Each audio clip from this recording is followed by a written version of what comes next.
Name one group that isn't mainstream, but people should listen to. I actually found out about this band from Mike. A band called Rumpelstiltskin Grinder. Yeah. Yeah. Oh. No, I can't say I've listened to a whole bunch of this band, but I couldn't not name drop Rumpelstiltskin Grinder. Such an amazing name. If mascot. I remember correctly, I think they changed their name at some point. They did. I can't remember what it was to, but yeah, that was a thing. They're the ones that like get the shovels. Grab a shovel. We've got bodies to bury. Yeah. Yeah, they're all about burying those bodies in the front yard. Not the backyard. Backyard. That's where they're gonna look for them. The breakdown kind of before the chorus is just so intense. Oh yeah. No, I highly recommend anybody listening, if there's anybody listening, go out, check out Rumpelstiltskin Grinder once. You don't have to go back to them after that. But better yet, do that and then come back to me and tell me if it's worth. I did have a secondary option. They weren't really metal, so I didn't know if they fit into this category. But a more believable answer, there's a more alternative band called Bender. Okay. And this is a band that I've had pop up in my life multiple times and didn't associate it until recently. So I can recall playing ATV Off-Road Fury for the PlayStation 2 back in the day. And this band was featured. Bender had a song called Superfly on it. And later on in life, like easily over a decade later, I'm watching a movie called 3,000 Miles to Graceland. Yeah. And they have a song in there. I wanted to say it was either Angel Dust or one of the other songs off of their Jehovah's Hit List album, which is amazing title for an album. Oh, that's tremendous. Yeah. Kind of hate that I didn't think of that. Exactly. But, they put out this album with an amazing title. They got at least 3 songs that I absolutely love. They come on early in the album. And after that, there's really nothing else that I can find from them. They just fell off the face of the earth. I feel like they struck gold and walked away. Wow, that's good. I like that. It's funny you mentioned that I introduced you to Rumpelstiltskin Grinder. Another friend of mine, I mentioned recently that Scar Symmetry released a new album, and he looked them up, and now he's like hardcore into them. So it's like, man, I've been listening to this band for years. Like, I know I've mentioned them. Like, why are you just now getting around to this? It's most of my obscure music is either come from Mike or it's come from anime. Like, this is a Japanese band. Like, I found them in anime or J-Rock or something like that. Name one group that is not mainstream, but people should listen to. Yeah, this is a band that I was first introduced to back in 2001 when acquiring music online was kind of in its infancy, even before I was on Napster.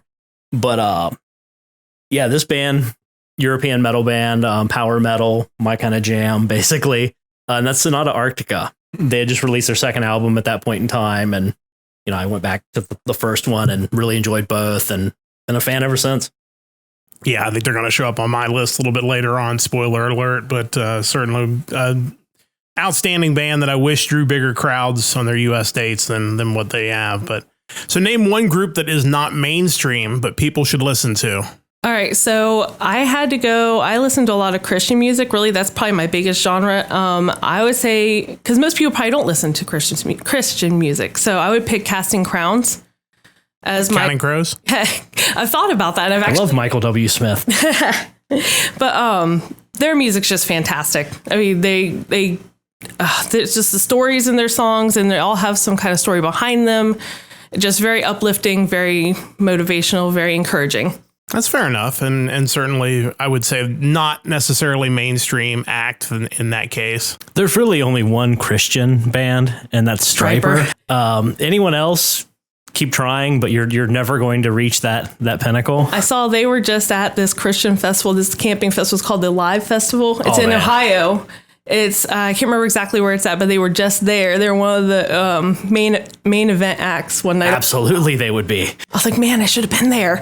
I feel like if you could see Striper and Fozzy in the same night, I feel like you've checked off a couple of major boxes as far as band performances live. Oh, definitely. I know Chris Jericho might be the biggest Striper fan of all time. That is amazing. He has good taste. I mean, there's no question about that. Say what you want about what he does with it, but he's got good taste. No question. Question number 2, name one group that isn't mainstream, but people should listen to, in your opinion. I feel like we already mentioned Sonata Arctica, which was my answer, because they're amazing. So I almost feel like I want to pick a different answer because of that. And That's tough because, Sonata Arctica to me is one of my all-time favorite bands. Their music is just so good, and their concerts have been outstanding, even if there is only like 50 people there. And we had to drive to the most questionable parts of Louisville to see them a couple different times, but they were really good. I'm trying to think of another band that would fall into this category. I know you mentioned Ed Guy earlier. They were probably the first European band that I got into when we were working at US Bank many, many moons ago. That was another one of those jobs we can talk about in a future episode about jobs we've had and done. Well, a few times Mike and I have had a chance. We worked in the same place. We did not work in the same department, but at the time it was a job where you could basically just have an iPod and listen to music all night. As long as you were doing your work, they didn't care.